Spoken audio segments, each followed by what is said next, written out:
Imagine this. The sun is casting long, golden shadows across a hillside by the Sea of Galilee. A massive crowd, thousands of people, men, women, and children, have followed Jesus all day long.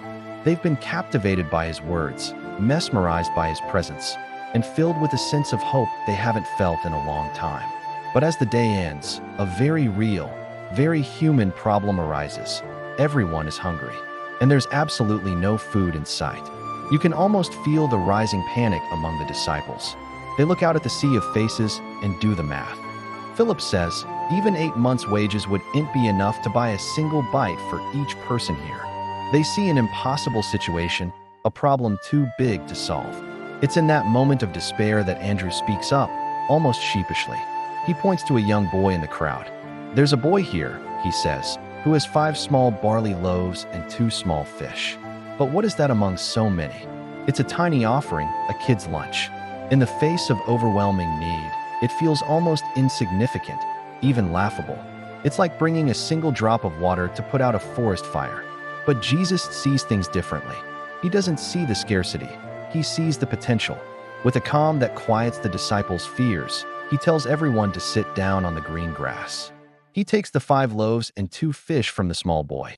And then he does something profound. He looks up to heaven, gives thanks for this humble meal, and begins to break it. He hands the pieces to his disciples, and they start passing them out to the thousands of people waiting patiently. And here's where the miracle unfolds. The bread doesn't run out. The fish keep coming. It just keeps multiplying in their hands. Everyone, from the front row to the very back of the crowd, eats until they are completely full. Not just a small bite, but a satisfying meal. The disciples, who were just moments ago filled with anxiety, are now part of a miracle of abundance, witnessing the impossible happen right before their eyes. When everyone has finished eating, Jesus tells them to gather the leftovers so that nothing is wasted.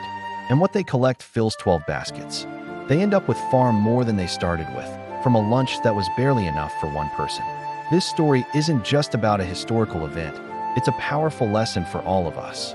How often do we look at what we have, our time, our talents, our resources, and feel like it's not enough?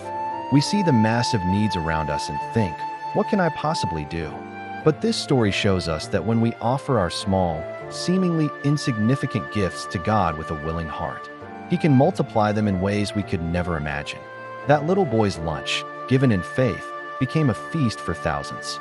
It reminds us that in God's hands, our small offerings can have a powerful, world-changing impact. Thank you so much for watching. If this story resonated with you, please give this video a like and subscribe for more content that explores these timeless truths. See you next time.